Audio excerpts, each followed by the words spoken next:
What is up, you guys? Mike's back here with another video. In this video, I'm going to be doing things a little bit differently. Obviously, I'm in the car and talking. Let me know in the comments if you like this style better than me maybe just sitting at my desk, or if you think it's distracting, let me know. I'd like to hear what you guys think. But in this video, I'm going to be talking about how GM and Chevrolet might be indirectly increasing the MSRP on the 2023 C8 Corvette.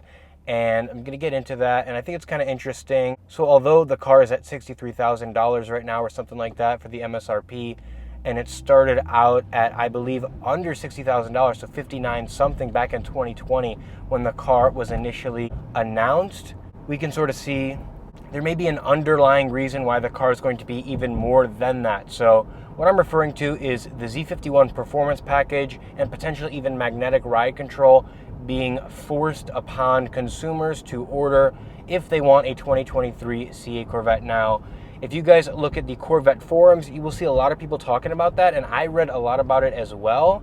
People talking about how their dealership made them purchase the Z51 package if they wanted to get their car ordered through the dealership, and they said it wouldn't be built otherwise due to constraints and things like that. Those are the only ones they are building. Now, at first I didn't believe it. I didn't think it made any sense. But I actually have a friend who's really more of a mentor, I guess, than a friend. But he has ordered a C8 Corvette through a different dealership that I purchased mine at. But they are making him get the Z51 package and the magnetic ride control as well. So that's an extra maybe $7,000 roughly in options that they're sort of forcing him to get if he wants the car.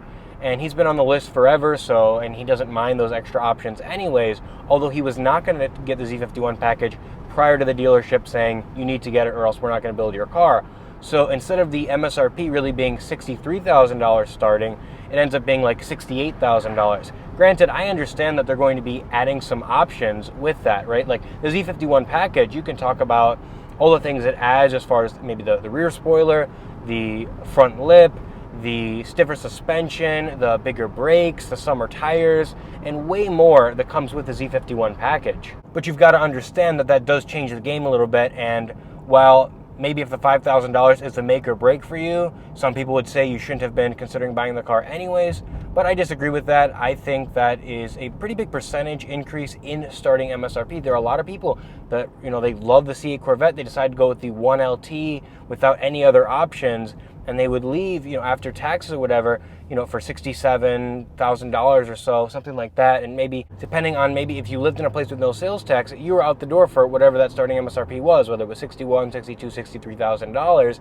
and you were still getting one heck of a car, even though you may think that you need some other options like 2LT or Z51 or whatever. A lot of people have some strong opinions about that, but personally, I don't think you need those things to enjoy the car. The car's still going to have a mid-engine. It's still going to have the same V8. Still going to have the same dual clutch transmission. The car's still going to be extremely fun. So, like I said, in my opinion, I don't know if it's super necessary, but I just wanted to bring this to your attention because I don't see a lot of other people talking about the fact that I think on a lot of the 2023s, they're going to require you at some dealerships to get Z51, potentially to get magnetic ride control. And the dealership that my friend / mentor is ordering his car at, it's at I believe it's the largest Corvette dealer in the country. It's in New Jersey. I forget the name of it, but the fact that they're making him do that means that we may be seeing it at other dealerships as well, if we haven't already. I haven't heard anything else from like my dealership where I got my C8 from, but we may start to see it, and it's kind of a big deal in my opinion. And like I said, I don't see a lot of people talking about it.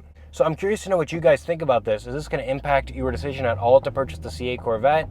I'd like to know if you're like, hey, I don't want to spend the $5,000 in addition to any other options I have to buy, or the C8 is such a bargain for what you're getting that you don't even care. I'm curious to know what you guys think about that. I'm guessing most people are still going to say, you know what, you're still getting such a great car, 0 to 60 in under 3 seconds, almost 500 horsepower from the factory, a smooth ride, an exotic looking car. What's an extra $5,000? You're still under $70,000 MSRP, but I think people need to stop looking at that $63,000 as that starting price, because I think it's sort of moved up a little bit. So in addition to the roughly $1,000 increase we've seen over the years, whatever it is, the 3 years that the car's been around, the 2020, 2021, 2022, and now we're getting the 2023. So 4 different years we've seen slight increases, but this changes things a bit. So it's going from like an extra $1,000 to an extra $6,000. Granted, you are getting all those extra options. So Just something to keep in mind. Let me know what you guys think in the comments below. If you did enjoy the video, make sure to like and subscribe. I really would appreciate it. And I'm going to be giving you guys more C8 content with my car, but also bringing you guys all the latest news.